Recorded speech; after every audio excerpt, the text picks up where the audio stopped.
Welcome to another episode of United Menace Podcast. I am your host, the legendary David Valentin, and again, because evidently this guy keeps showing up, so I let him on the microphone. The man that is the voice of the people, John. Welcome back to the show. What's going on, David? Good, my brother. And our friend Brian, again, work got in the way. That's life. But don't worry, Brian. Your chair is right here. You guys can't see it, but it's right here, right next to me.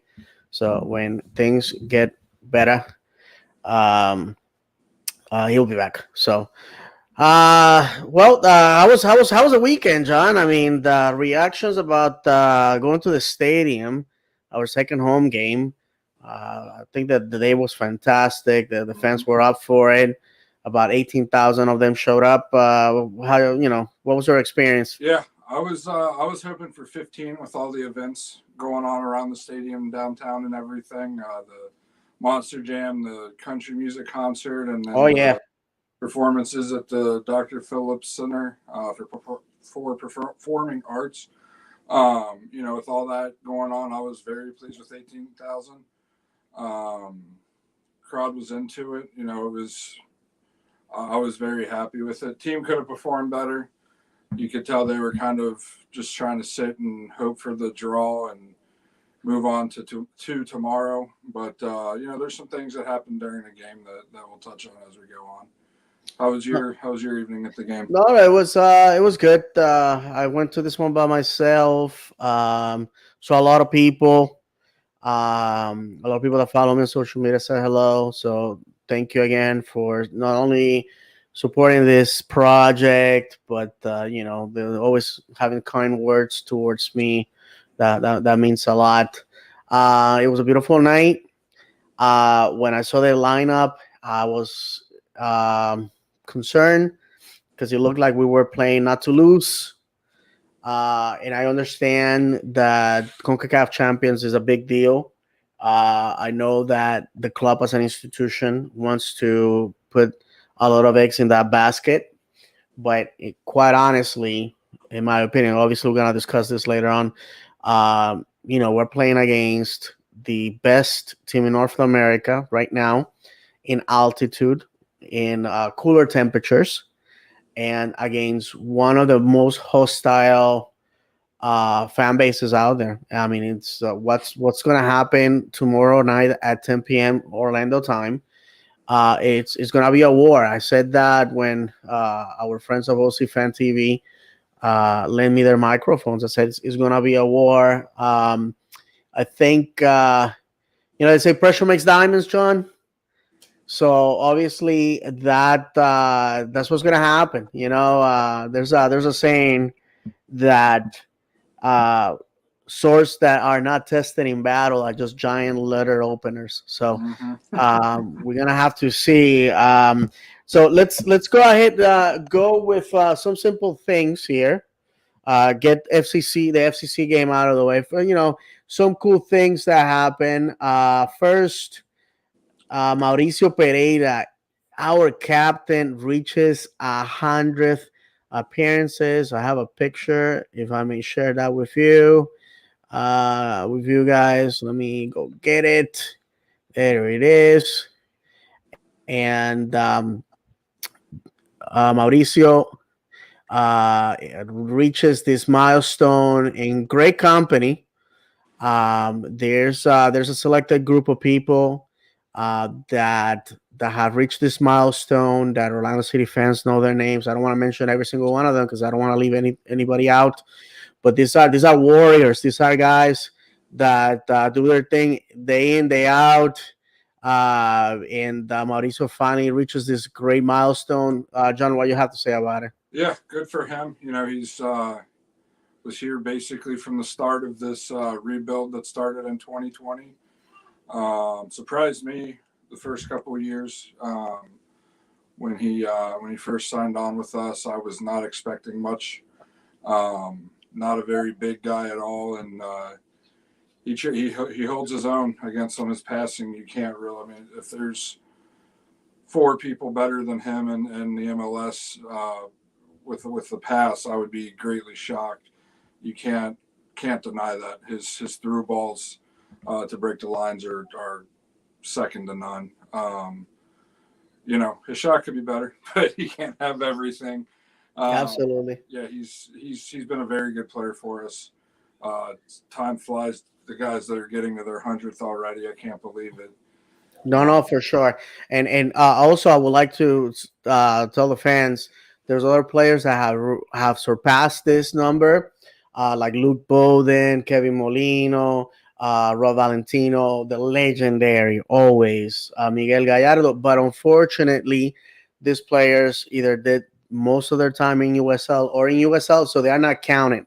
I think they should be, in my opinion. Now that we're going back to embracing our roots. I think it will be great. Next time Atlanta comes to town, that Rob Valentino is recognized for his efforts in purple and red.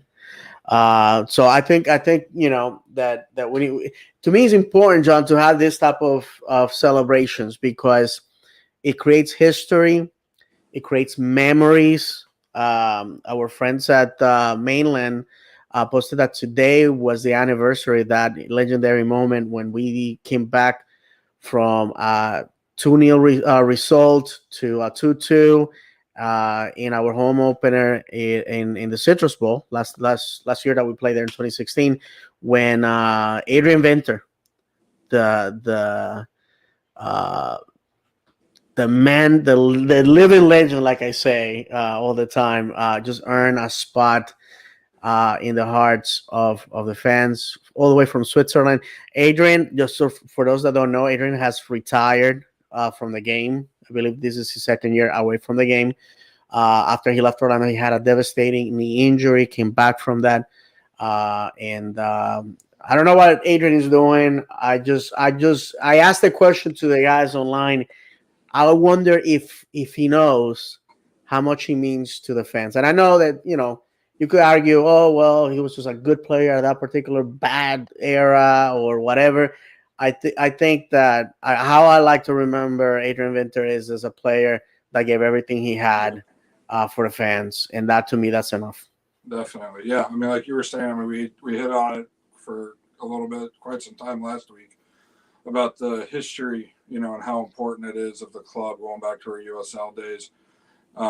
Eventually, and I'm sure it's in their plans to have, a ring of circle or some sort of Orlando City Hall of Fame type deal outside the stadium to Mm-hmm. commemorate those guys because it is very important. Without them, we wouldn't be sitting here talking about an MLS club. So it is extremely important.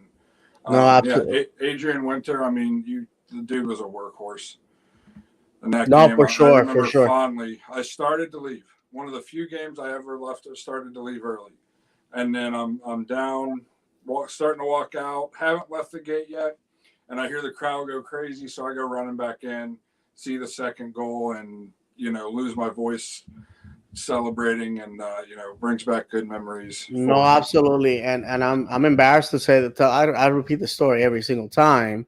I laughed. I thought, hey, I mean, who would have thought in that in 90 seconds we were going to score 2 goals? Mm-hmm. So I laughed just like you, and I was parked at the Geico parking lot across from the um, the Amway Arena, and there was like a bus that will Mm-hmm. shuttle you from there to the stadium to the Citrus Bowl, and in that 3 minute ride, I mean, basically it was all said and done. I remember looking on my phone and going 2-2, and I have not walked away from my game since. Yep.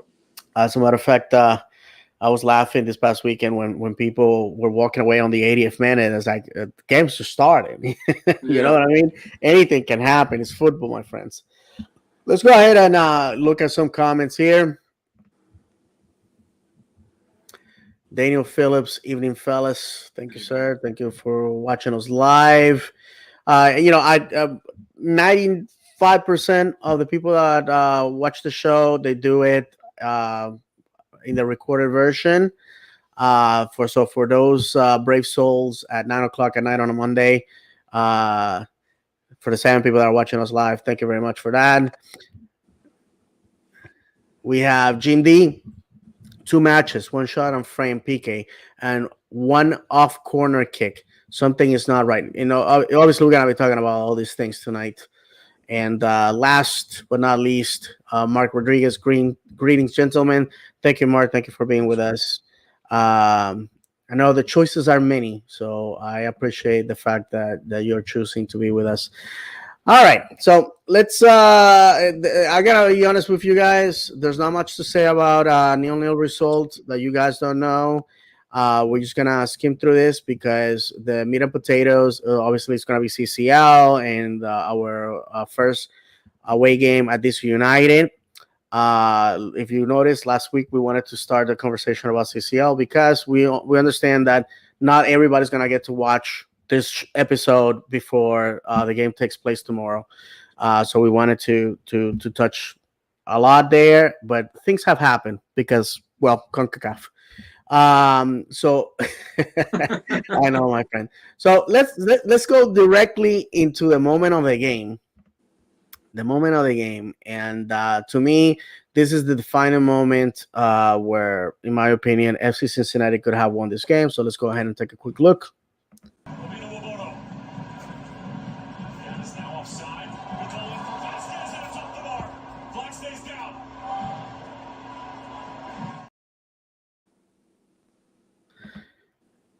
And John, to me, that could, if an inch below that bar, that's a 1-0 victory for Cincinnati. Cincinnati had great opportunities. They had great offensive threats. And in that game, I believe we only had 3 chances, where the clear cut chances belong to FC Cincinnati, who should be very, very disappointed not walking away with all 3 points out of Exploria. Definitely, yeah. I mean, I saw the lineup. I went, really? Come on. I mean, I kind of understand it, but we talked last week. We wanted them to go more for Saturday night than for Tuesday. We were both in agreement on that because it's going to be a war. Take your words, it's going to be a war tomorrow night. But it is what it is. Can't change that now. Like you said, not much you can say.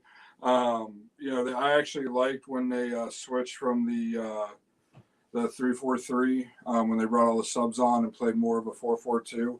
I thought they looked a lot more cohesive doing that. Mm-hmm. Kind of with Angulo and Ojeda up front. You got kind of that mix of speed and brute strength. I wonder if it's something they're going to start to mix in with Kara. Because he's a great player. Thought he had an okay game as far as doing something for once. 2 weeks ago, he didn't do much of anything. At least Saturday, he got some touches on the ball, but still, we're not giving him the service we need to. He's not showing the strength I think the club thought he had. Or at least strength on the ball the club thought he had, because he'll be sitting there trying to hold the play up, and somebody will come right through him and get the ball away from him. No, absolutely. And this is why I'm impressions, my friend. When we saw the lineup, and just to remind everybody, we lined up with Galese on goal, Salim, pleasant surprise, the debut for the draftee, Schlegel, Smith, Holiday, Pereira, Cartagena, Gonzalez making his debut, Torres, Thorhelson, and Kara. And all these players were actually playing out of position for most of the game. And obviously, the subs happen at times where, my opinion, when I saw the subs were super defensively minded. And at that point, I knew that we were not going to win that game. That basically we were just throwing in the towel. We were bunkering down. As a fan, it's disappointing to be throwing the white flag. And like I said, I understand the situation with CCL, but let's be honest here. Our chances are very, very slim unless Oscar Pareja, El Profe Pareja, has something up his sleeve that we don't know about. And, maybe Tuesday, they go there to Monterrey, rate all 3 points, and next Monday, I'm eating my own words. That could be, but we don't know. I know a lot of people left very disenchanted. There was a lot of emotion from the fans. I was John and I did OC Fan TV after the game, and I got to watch the final product. This today, it's out on their YouTube channel, and it was a constant from all the fans.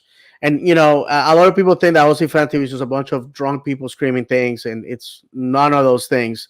You see fans at different levels of sobriety making very good points, and I just wanna highlight that it doesn't matter if you're 10 years old or 90 years old. When they put the microphone there, you can feel that the fans care, John. They care about the result, and they were disappointed with it. Let's go here and read some comments. Ahmed Salim, looking forward to tomorrow. I think all of us is history for our club.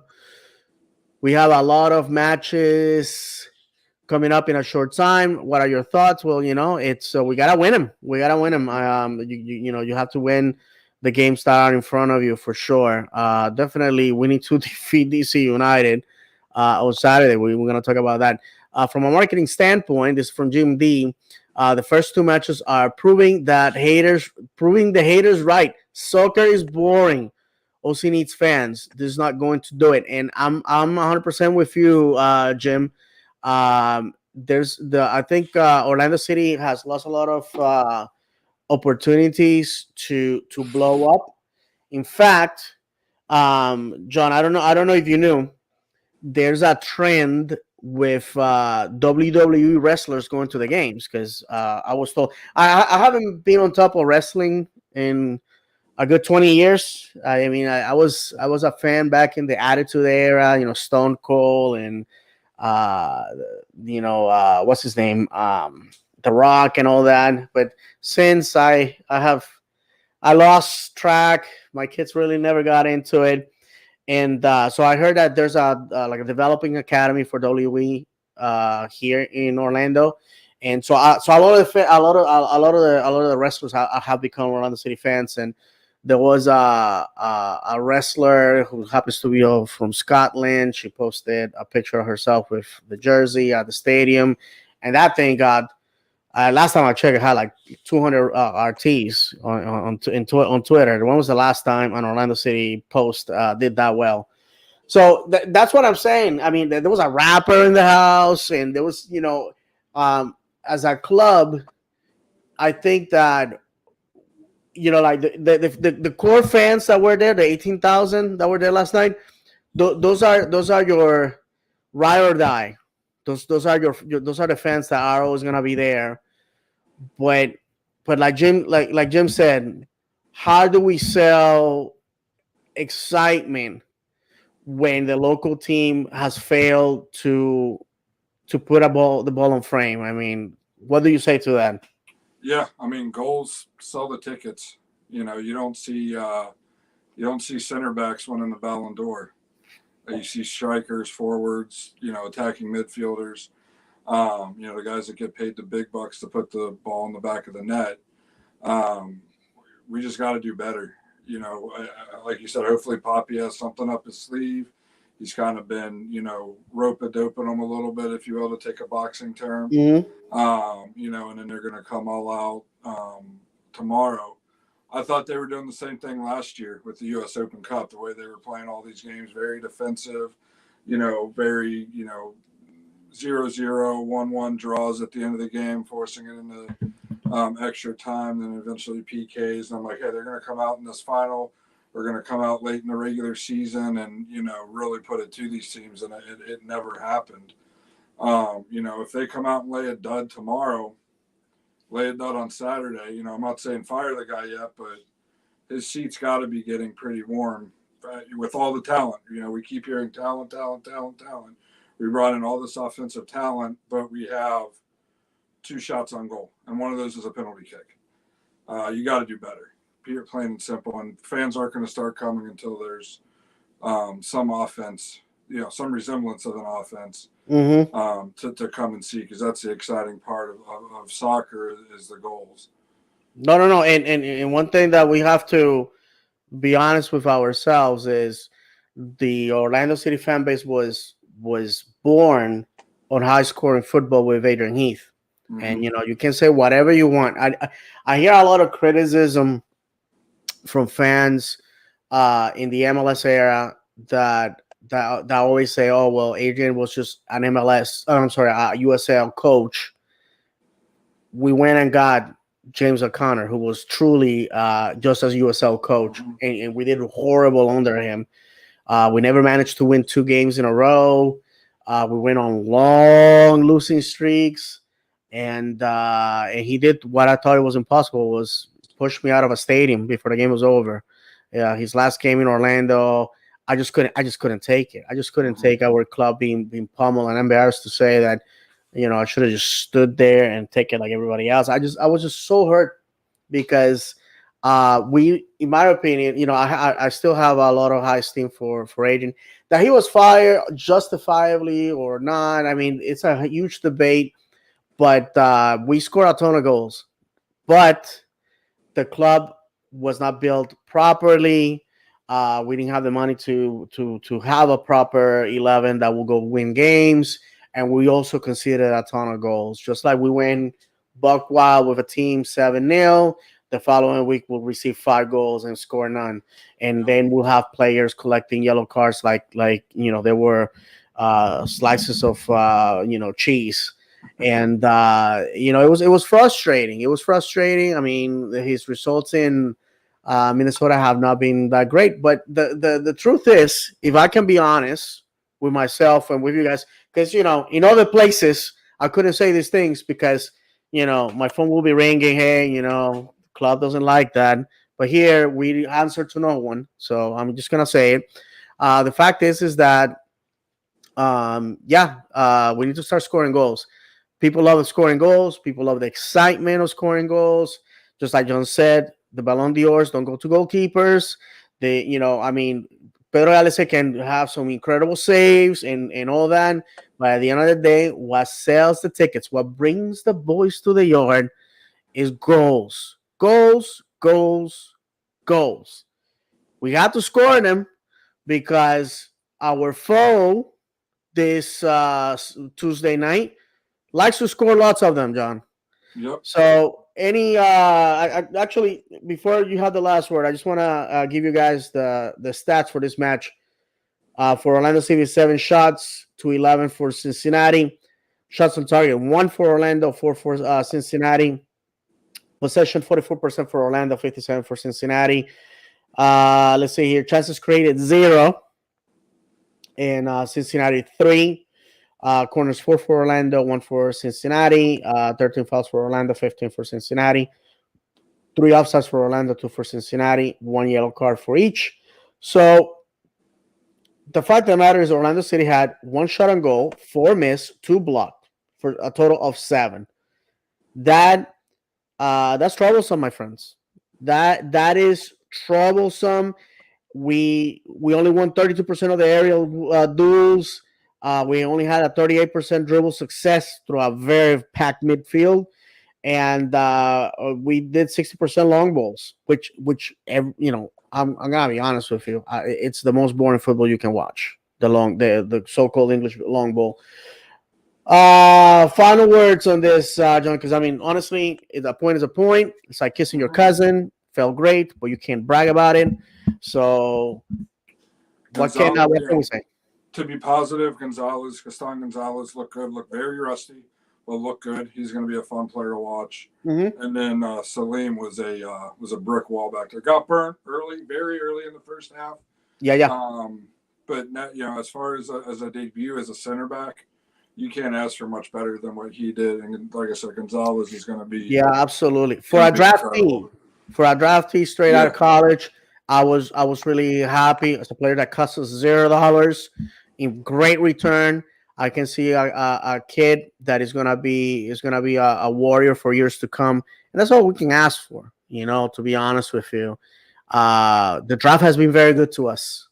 It has been very good to us, and unfortunately, some years we haven't been able to capitalize. I still salty at the fact that we lost Kamal Miller for nothing. They gave us $50,000 as a consolation prize, and then Austin went and sold the guy to Montreal for a ton of money, and I just thought that was crappy, but those are the league rules. Let's read some comments here. Ryan Marcus, NFL players as well. Yes, I have seen a lot of local celebrities go to the games. Let's see here. Jason Christ also. LOL. Yeah, Ryan Marcus. I think probably the worst era, one that set our club back years. In talking about setting our club back years, we're gonna go to great controversy here. Here that was the talk of the town Saturday night, and again, if you watch the video from our friends at OC Fan TV, that's what people could talk about. I'm gonna make it quick so John can give his thoughts about it. Erchan Kara came from the Austrian league, Bundesliga. I've been to Austria. I've been to Graz. That's where Arnold is from. There's a museum. The airport's named after him. The local stadium is named after him. It's a beautiful country. My wife's paternal grandparents were born in Vienna. And if you ask me why they didn't stick around, well, it wasn't a cozy place for Jews in the 1940s. I laugh about it, but it's a family tragedy. And it's just beautiful, and it's a small country. It's a small country. It's also the state of Georgia, and that's where he was. That's where he was playing. Is it a top league in the world? It's in Europe, so I guess we can say that it's good. How good? It's debatable. Erchen, before coming to Orlando, was in Vienna with Vienna Rapid. I believe that was the name of the club, and he had 58 appearances with 27 goals. Before that, he was in third division, and he had 83 goals in 87 appearances. So you look at his numbers and you're like, this kid is on fire. But last year when he came to Orlando, in 30 games, he had 11 goals and 3 assists. So far this year, nothing. John, what's wrong with Erchan Kara? It's starting to look like he doesn't fit the system. I mean, his quality's there. He's shown his quality. He showed his quality last year at times. I just feel like he doesn't fit the system with the players we have. Watching the replay of the match from Saturday, I watched it on Sunday. I specifically looked at it, and I don't want to say Torres is the problem, but it's like a cause and effect type of thing with the way Kara plays and the way Torres plays. They clash together and really cause a bottleneck there in the middle of the field when we're in our attacking third. Unfortunately, it's the way it is.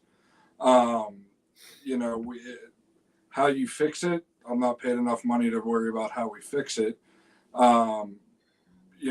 Strategically anyway. But I think maybe going with 2 up top, maybe. Or 2-striker system. Yep, 2-striker system. Putting the speed, somebody that's a little faster up there to move those center backs around a little bit, get the opposing defensive backs moving a little bit more, and create a little bit more space for Kara to make those runs off of Torres and Pereira and Ojeda. Or it's bench him and stay with the single striker system and put somebody that's a little more mobile up there. I mean, our best game last year was when Benji Michel was playing the striker position. And, I feel like we have more skill up top now than Benji Michel. All the best to him. He was fast. He was good for what he was, but we got more talent now, and I feel like why not try that? We put up 5 goals against the Red Bulls, who they finished what, second in the East last year, I believe. Yeah. Put up 5 on them, and it was beautiful, beautiful soccer. So maybe it is that simple. Put a speedster up there, bench Carr, bring him in. When we need a goal, when we're dominating possession and are attacking third, and we're going to be getting a corner kick, a la Tesho special last year. Maybe he can get lucky. Had one into the back of the net to get a result or get a win. What do you think? No, absolutely. Before I give you my thoughts, let's see. So we got some comments here. Ryan Marcus, Kara needs to go a lot of times. Needs to go a lot of times. He gives up on a play and doesn't take chances when in front of goal. He has a service in Facuan Pereira, so the argument he doesn't get is absurd. Jim D. I get the anger with Kara, but Facu and Ojeda have done little as well. Fair assessment. So far, our complete offense has looked lost. I mean, a nil result will tell you that. And last, Ryan Marcus, we are very close to last in league in XG and shots on target with a supposed big man in Kara and not working. His first touch is horrible.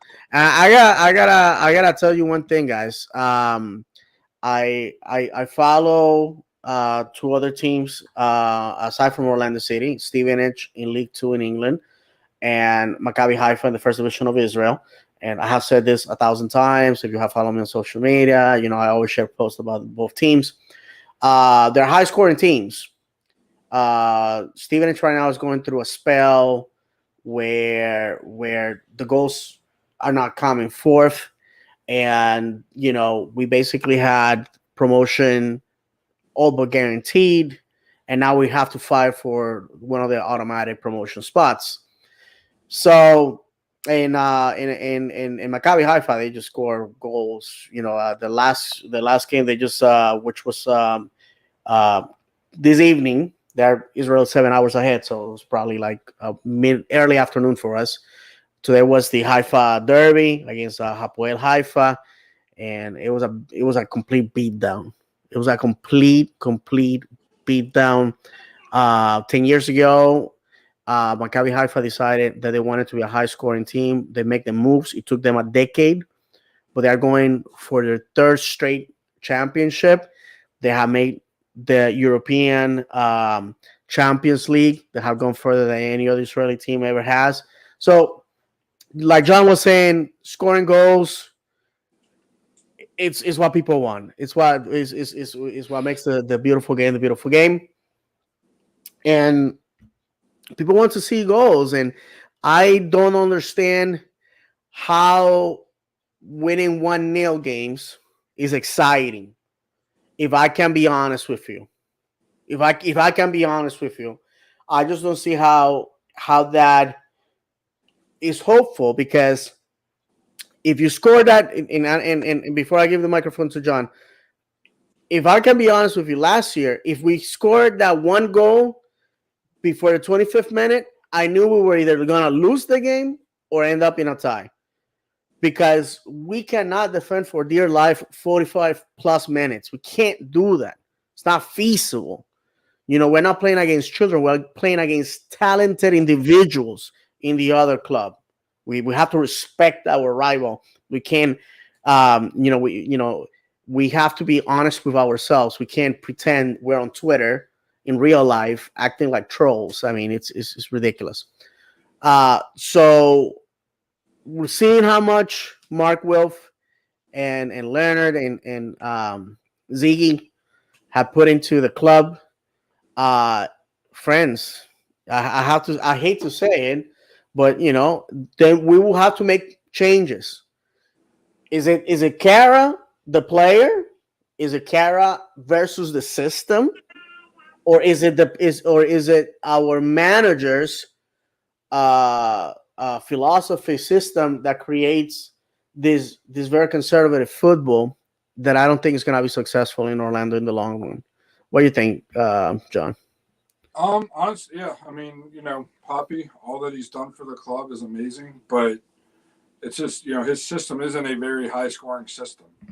Um, Traditionally when he was with was it Dallas, Houston, whichever Texas team he was with, and then was let go and then went down, um, and then came here.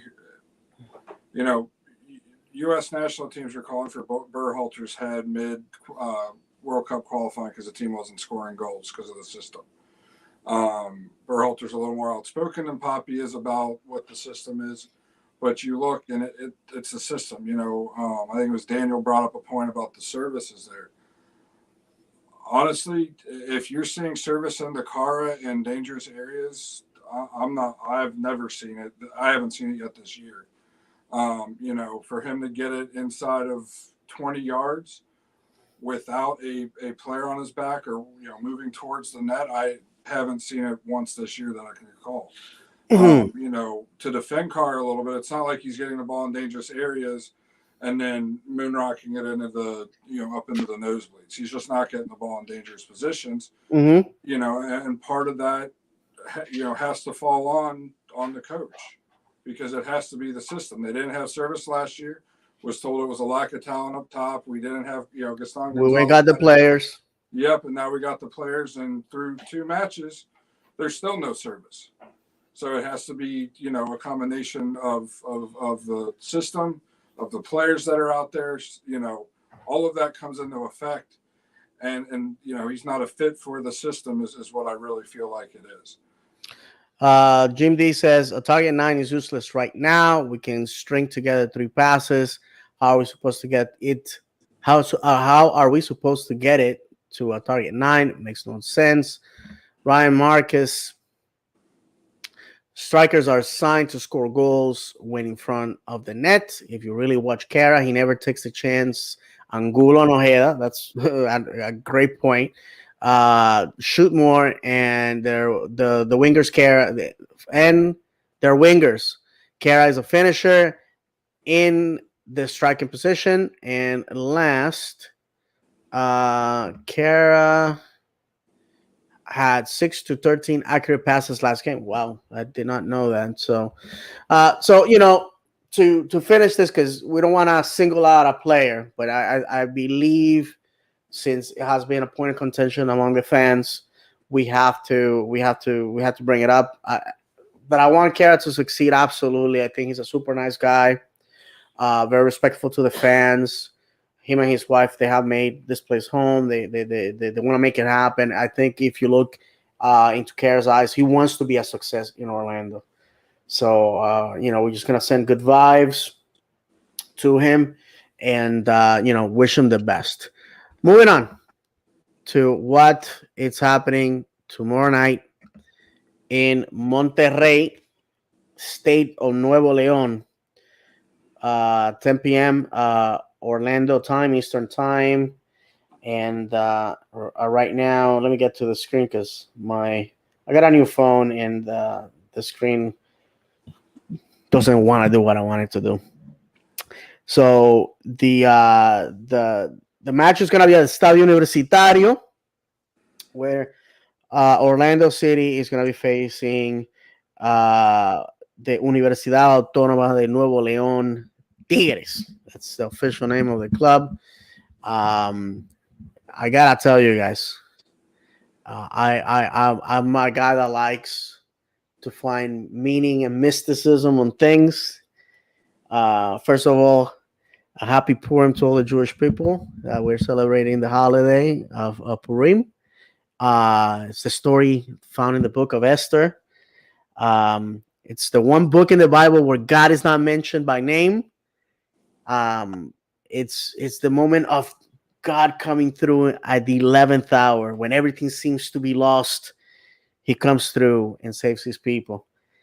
If God cares about football, I have to tell you, this is the moment to come through for his servant, David Valentin.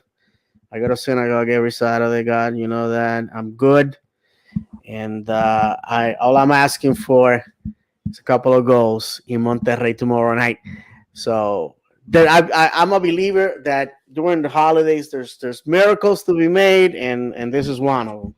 So first, let's start with some crazy stuff, John. I couldn't believe it.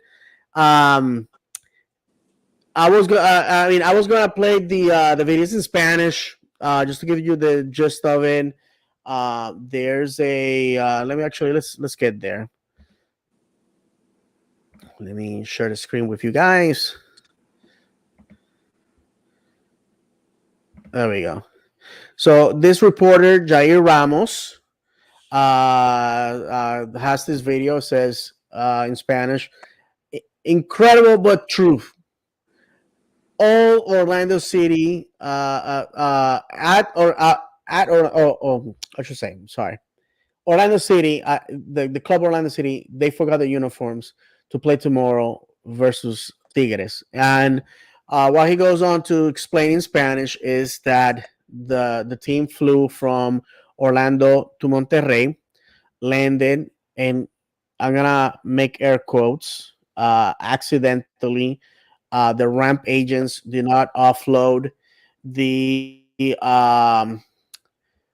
the kits, and if you are, I mean, it's CONCACAF. It's just the dark arts. It's just dirty tricks.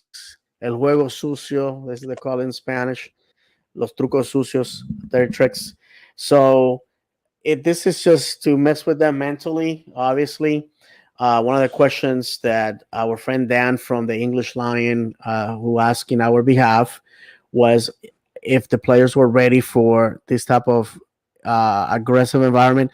He said the person that answered was Mauricio Pereira. He said, "Hey, listen, most of us um, have done Copa Libertadores. This is another day in the office." John, thoughts on this shenanigan? I find it funny, honestly. Like you said, it's CONCACAF. Welcome to CONCACAF. I mean, I was expecting something to happen. Maybe not as much as a whole plane full of uniforms flying away and not being caught. But I find it funny, and yeah, I honestly was worried about the how the team was going to react to the atmosphere. And then when I heard the quote from Oscar, I'm like, that's right. These guys are going to be right at home with this. They've played in South and Central America and know how crazy Latin American soccer fans can be, and it's the atmosphere is going to be incredible. It's one of the best atmospheres in Mexico, which is hard to believe because you can't go to a stadium without it being an incredible atmosphere. The uniforms I feel are virtually a non-issue. We live in 2023. The plane's gonna they got the money. Somebody's gonna go pick it up in a plane, fly it back. They're gonna have the jerseys are probably already there. So I mean, No, as far as that goes, I'm not that worried about the players. Don't even see the jerseys until they walk in an hour and a half, 2 hours before the match starts. no, for sure, man. Like I said, these are the dirty tricks. To me, says there's fear. Um, oh, listen, this is the beauty. This is the beauty of the internet. Our great friend, Orlando City legend, in my book, Mike Gramajo, says that he has reached out to Orlando City about this, and he says that several club officials are saying it's not true. So this is garbage, Mike. You are the man. You are the man. Once again, Mike Gramajo. For those that don't know, Mike Gramajo, who's the president of the National Hispanic Association of Journalists, a local kid, and I say that with a lot of respect. Uh, Grew up here in Orlando, covered Orlando as a college student. I believe as a high school student. I think he goes that far. Since 2012, he used to be the one guy showing up to cover the club, and they're like, nobody ever kicked me out. I asked questions, people answered them. So I just covered the team, and Mike has done a fantastic job over the years. I don't think he gets the recognition that he deserves. So Mike, I'm saying it from a lot of fans that have appreciated your work over the years, and I have to tell you that there's a tweet that I want to read you guys because again, this is the type of trash talking. Okay, here it is. I'm gonna read it to you. This is from Club Tigres English Twitter. And by the way, how come they have a Spanish Twitter account and an English Twitter account, and Orlando City doesn't have one in Portuguese and Spanish? Somebody answer me that. Not only is Tigres unbeaten against international opponents in official games, 25 wins, 10 draws, 0 losses. They've done it versus tough opponents like River Plate, Corinthians, Sao Paulo, Internacional, Deportivo Cali, Once Caldas, Alianza Lima, Emelec, Universidad Católica. This is just not anybody. This is the royalty of Latin American clubs, and it's saying this in response to a journalist that says, and this is in Spanish, so please allow me to translate. It says against foreigners in the volcano. That's how they call their stadium. Tigres is invincible. It has never lost an official international game in the stadium, Estadio Universitario, against foreign foes in CONCACAF or Libertadores. There has been 35 games at the stadium, 25 wins, 10 ties, just like the official account mentioned, 0 defeats. And my answer to that was, in football, there's never and always, doesn't exist. And my friends, in football, all streaks, good or bad, have a beginning and have an end. I am betting the house on the Lions. I hope you do too as well. And John, you feel free to interrupt me, man. I feel like I'm talking. I gotta tell you this. We some of the things that we say in the show all the time is, you know, football is played on grass, not on paper. Football is cruel and unpredictable. Football is a pound of talent, an ounce of luck. We all these sayings that I have accumulated over the years. I repeat them. They're funny. They're quirky. They're zingers. They make for great podcasting. But they're rooted in the truth. Football is just not like any other game. You can be winning 2-0, like we saw last year on the 90th minute, and see DC United come back and win it. Okay, a team that had zero hopes of making the playoffs came in and humbled us. I mean, those are facts. So this is what I think is going to happen tomorrow. I think you're going to see an Orlando City that is not afraid of what Tigres can do. They are just as talented. They are just as drilled. And they have a heart full of dreams, just like the opposite side. And they're just gonna go play football. That's all you can do. Go play football. Do your best, and let the ball decide. Football will speak for itself. I think as a club, it's a great moment in our history. Who would have thought? Talking about that meme. Who would have thought, right? That we were gonna be here. Who would have thought that small club full of unknowns that I discovered in 2011, thanks to my wife working at Orlando Health and getting free tickets, one day was going to transform into this ginormous institution. We're gonna go there, and we're gonna represent our city and our state and our fans the best they can, and hopefully, because again, football is cruel and unpredictable. We may get a result. If we get all 3 points, friends, watch out when we come back to Orlando. Oh, definitely, yeah. I mean, you look at the guys coming off the bus yesterday, I think it was yesterday this morning. I saw the video this morning. They're there for a business trip. They're there, they're professionals. Obviously, they're there for a business trip. But these guys want it. I mean, obviously, we can criticize them for the way they came out Saturday. Obviously, since the draw came out, they were pointing to this game like this is the game that's our coming out party. If it's our coming out party, watch out, because on paper we essentially match up very well with them. Especially if I can't pronounce his name, their French striker. He may be out tomorrow. Mm-hmm. I haven't seen I if know he's you're talking about. available or not. He's a former French international, leading scorer on the team, just a beast. He may be out, so we might catch a little bit of a break there. But, to coin another phrase that's in sports, why not us? And why not? And why not now? Why not now? And I'm all in for tomorrow. I'm getting chills just thinking about it. You talking about a little club and everything. I'm pumped for tomorrow. I'm way more excited for it than I thought it would be, especially with who we drew. But, we both are fans of the game. You can't help but get excited for it. And I'll be up until the final whistle blows. No, absolutely. At the TV. And I want to recognize our international fans, especially those in Europe. Kickoff there is going to be 3 a.m.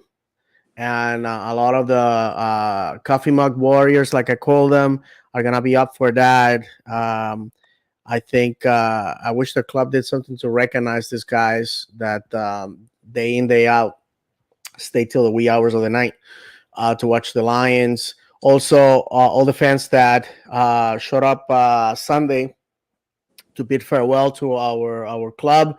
I had intentions to go there, and guys, I forgot to set up my alarm. By the time I got up, it was 11:30-ish. There was no way I was gonna make it.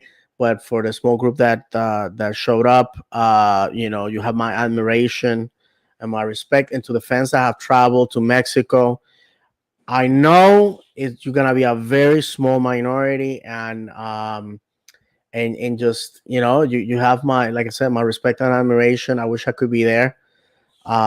It's a dream come true. Be honest with you, to go to another country to see your club play.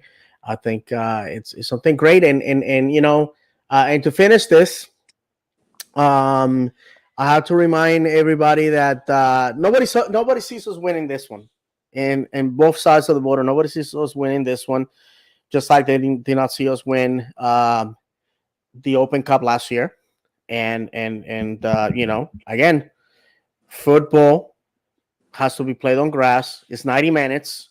The ball is round in Mexico and in Orlando.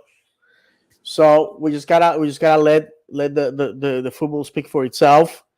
And you can never like I said, what I always say, you can never let the what ifs decide your fate.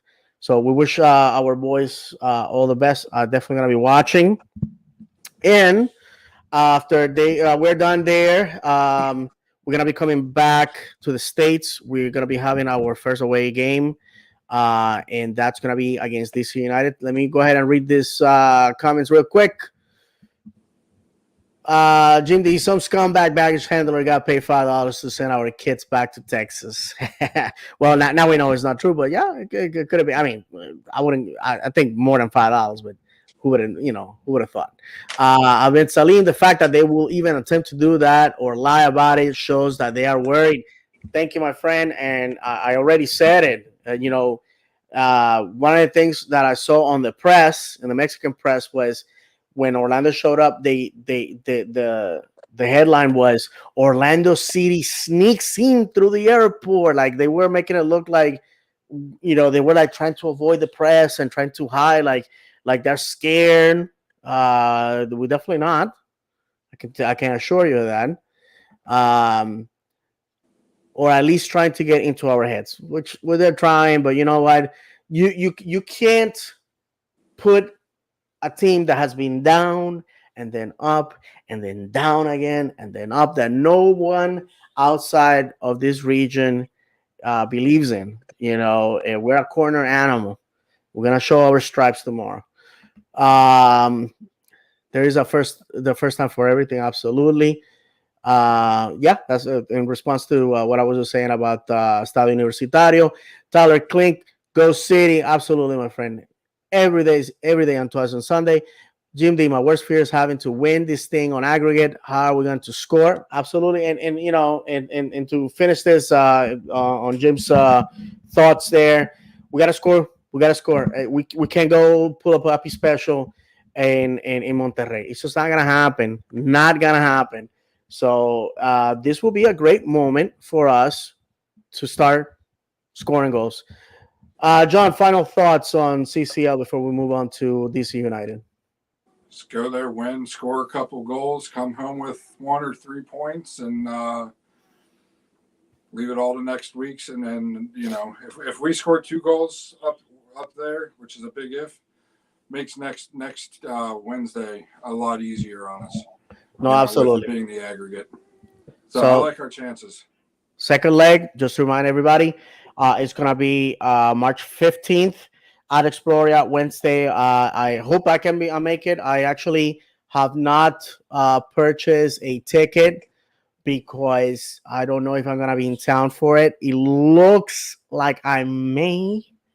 So I will put all my efforts. That week I gotta travel to Pensacola, and then I have to be in Gainesville that Wednesday. So if I can finish on time, you better believe it, I'm gonna be there. So my friends, DC United away, first game of the season away. DC United not having the best of seasons right now. They have lost one game, won one game, but they do score goals. They do score goals. So Wayne Rooney, the specter that looms over Orlando City right now, DC United finds themselves in 8th place, and Orlando City is in 6th. It's not as bad as it sounds because with the new rules, if the season were to end today, that this will mean that DC United and Columbus will go for that play-in game, trying to make playoffs. So at 8th place, as ridiculous as this sound, they are in playoff contention, believe it or not. DC United and Orlando City have a very contentious history. And let's see here. The in their history, last 3 matchups. This is October 2nd. No, I'm sorry. This was the last time we saw them was July 31st. It was they won that game 2-1. Again, we were winning that game by 1 goal. Papi special on the 90th minute. They came back to win it. Adrian Winter style. Before that, they gave us a beatdown 5-3 on the 4th of July game, which traditionally Orlando City loses, incredibly bad every year. I don't even know why I show up. I'd rather stay home and eat my hot dog and throw my fireworks. And before that, we saw them in October, and Orlando City won 2-1 in Orlando. So the last time we saw them was in DC. It was not great. They came to our house and beat us pretty bad. The all-time series is 8 wins to DC United, 1 draw. Orlando City 6 wins. The history, John says, this is somebody's gonna walk that way with all 3 points. Thoughts on that? Wayne Rooney took over midway through last year with them and started restructuring things. First match day, they looked pretty impressive from what I saw on the highlights. They scored 3 goals, and then looked less impressive against Columbus this past weekend, and only lost 1-0. So they're going to have their ups and downs this year. Hopefully, we get them on one of their down games. Beating Wayne Rooney, period, is always sweet because of what he did to us. I'll leave it at that, so I don't have nightmares tonight.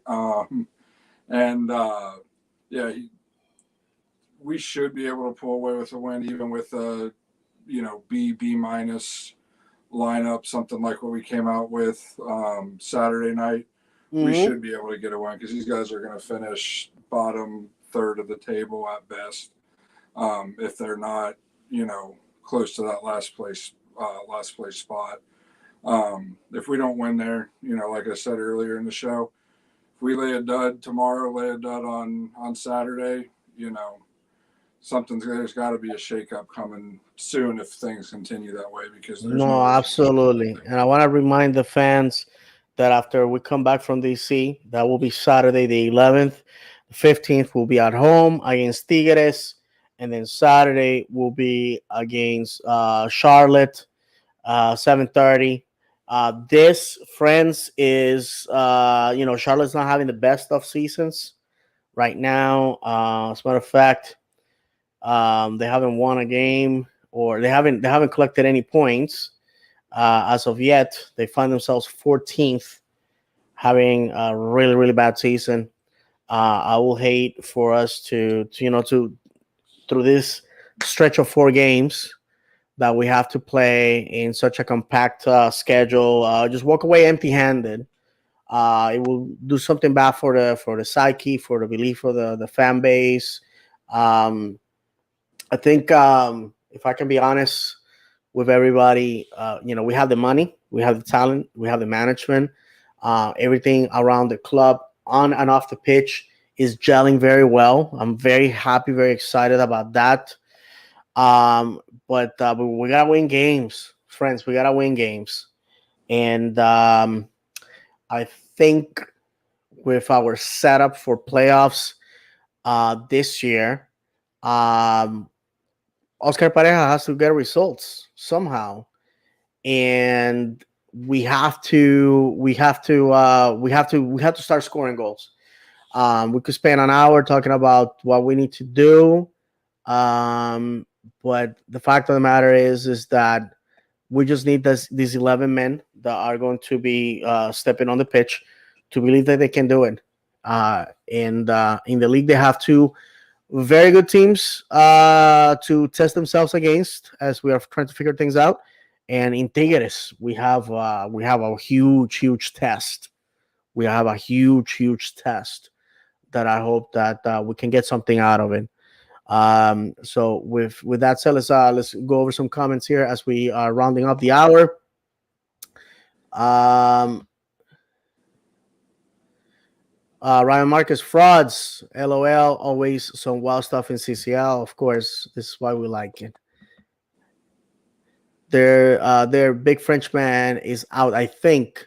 Okay, well, if he is, then God has already answered my prayer.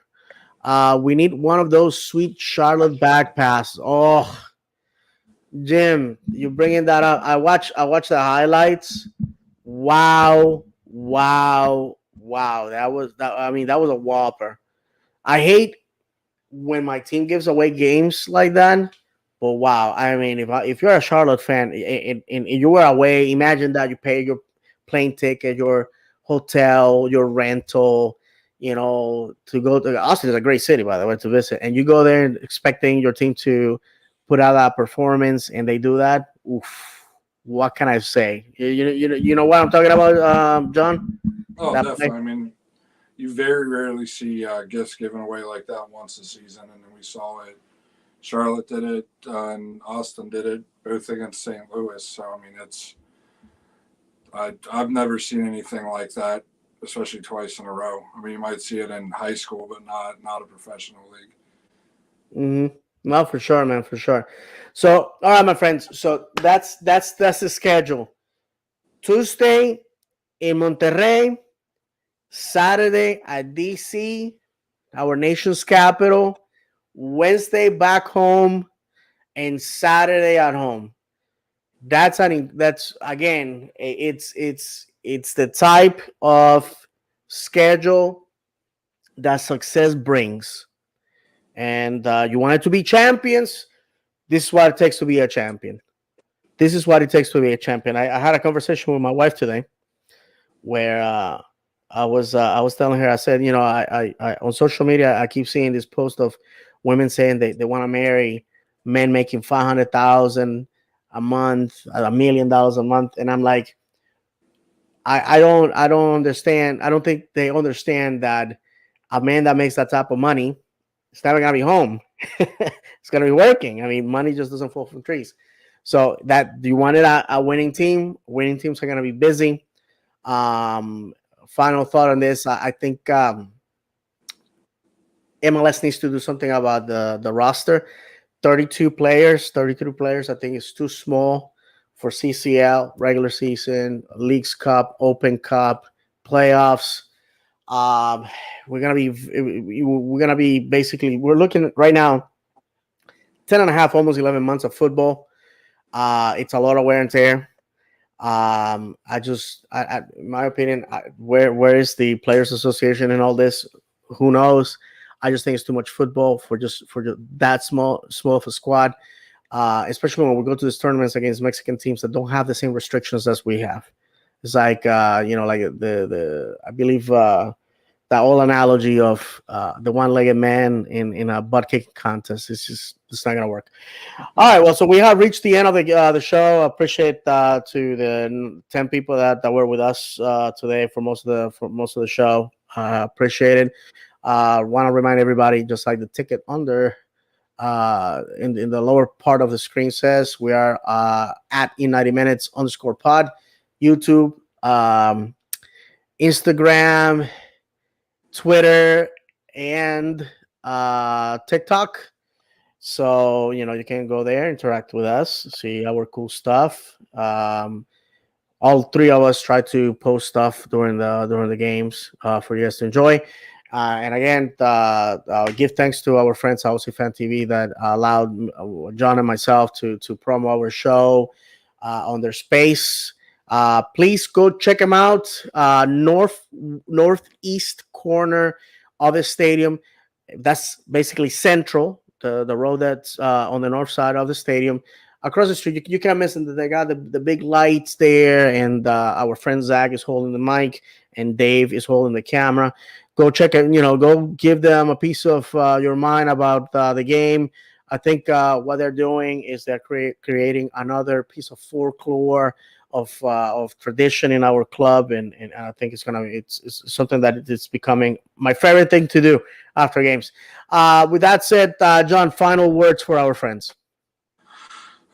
Start scoring goals. Let's win some games. Let's start having fun again. Soccer is called the beautiful game for a reason. Let's start having fun again. Start scoring goals and find something else to crap about. No, absolutely. And John, where we can find you? DatBoyJRDub on Twitter. No, absolutely. Thank you very much, my friends. Hopefully our friend Brian will be joining us next week. Just life gets in the way. We understand that. We miss you, Brian. And I can be found at Florida _man76 on Twitter. That's my favorite application, and where I'm most active. I have to tell you guys one thing. I had a conversation with a former club employee, and he was giving me his opinion on Saturday and about Kara. And he just basically said changes need to be made because the situation is unsustainable.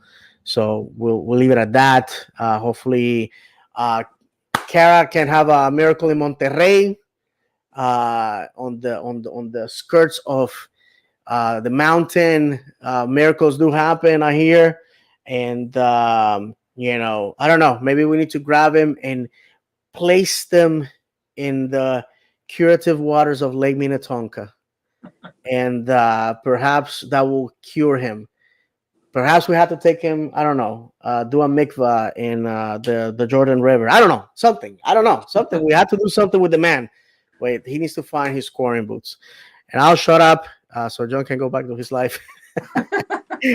And I want to thank everybody from myself and John. Thank you very much for joining us tonight. And we say goodbye, as always, reminding everybody that football is not played on paper, it's on grass. And whatever happens this Tuesday in Monterrey and this Saturday at DC, we will find out in 90 minutes. Thank you very much. May God bless you. And as always, vamos, Orlando.